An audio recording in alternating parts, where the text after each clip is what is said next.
चलो बच्चों आइए प्रश्न को देखते हैं। प्रश्न दिया गया, हमें ऐसे संबंध का उदाहरण दीजिए जो सम्मित हो परंतु न तो समतुल्य हो और न ही संक्रामक हो। बच्चों इस प्रश्न की जो हमारी मुख्य अवधारणा वो क्या बनती है? मुख्य अवधारणा हम जानते हैं बच्चों कि सम्मित, समतुल्य और संक्रामक क्या होता है? समतुल्य होता है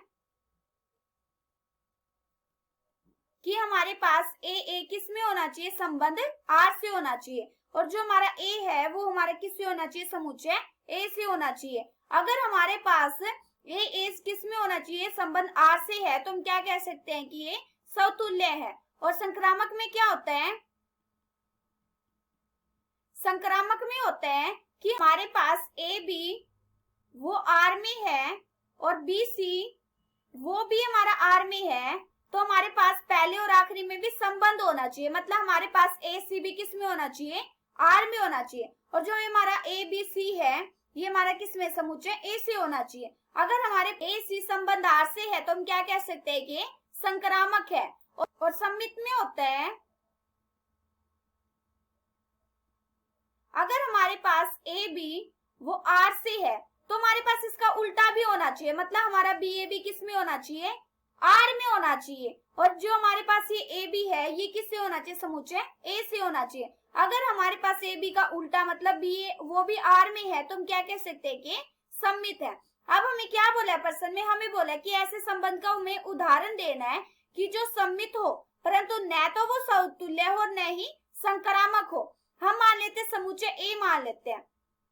हमने माना 1, 2 और 3, और संबंध आर में हमने माना 1, 2 और 2, 1। हमें इसको चेक करना है कि ये सम्मित तो होगा लेकिन ये समतुल्य और संक्रामक नहीं होगा। हमें ऐसा ही तो उदाहरण देना है, तो हम क्या करेंगे? सबसे पहले ये चेक कर लेते हैं कि क्या ये समतुल्य है।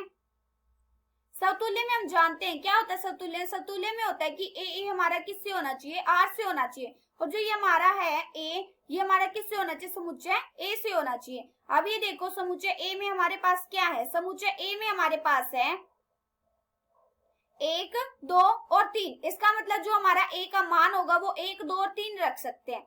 तो यहाँ पे क्या आएगा? एक बार 1 रखेंगे तो 1, 1 आएगा, 2 रखेंगे तो 2, 2 आएगा, और 3 रखेंगे तो 3, 3 आएगा। क्या ये हमारे संबंध आर में है? नहीं है। इसका मतलब ये हमारा समतुल्य नहीं है। अब हम चेक करते हैं कि क्या ये संक्रामक है।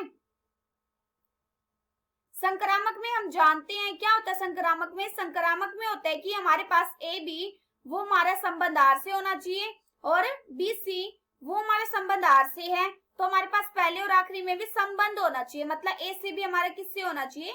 आर से होना चाहिए। अगर हमारे पास ए सी आर से है तो हम क्या कह सकते हैं कि संक्रामक है।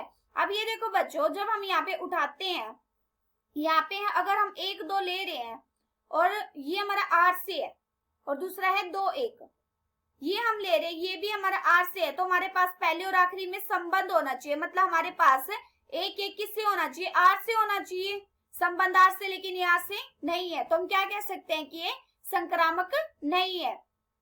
ना तो ये जो हमारा आर है ये समतुल्य है,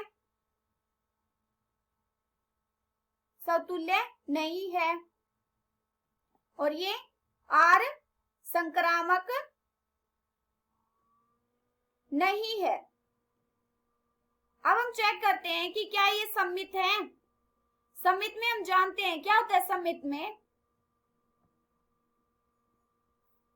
सम्मित में होता है हमारे पास कि अगर हम ए बी उठाते हैं वो हमारा आर से है, संबंध आर से है, और जो हमारा ए बी है ना ये हमारा समुच्चय ए में है, तो इसका उल्टा भी मतलब हमारा बी ए बी किस में होना चाहिए? आर में होना चाहिए, संबंध आर से होना चाहिए। अब हम यहाँ से उठाते हैं 1, 2 लिया, ये हमारा किस में? आर में है, तो इसका उल्टा क्या होगा? 2, 1, ये हमारा किस में है? आर में है। हाँ है, तो हम क्या कह सकते हैं कि जो हमारा आर है ये संबंध है ये हमारा सम्मित है। हमें क्या लेना था? हमें बच्चों इसमें ये सिद्ध करना था, हमें एक ऐसा संबंध लेना था जो सम्मित तो होगा परंतु न तो वो समतुल्य होगा और न ही संक्रामक होगा। और हमने ऐसा उदाहरण क्या लिया? हमने ऐसा एक समुच्चय माना 1, 2, 3, और उसमें हमने संबंध माना 1, 2 और 2, 1। जो हमारा क्या है, ये जो हमारा आर संबंध है ना ये समतुल्य और संक्रामक तो नहीं है लेकिन सम्मित है। आशा करती हूँ कि बच्चों आप सबको समझ आया होगा। धन्यवाद।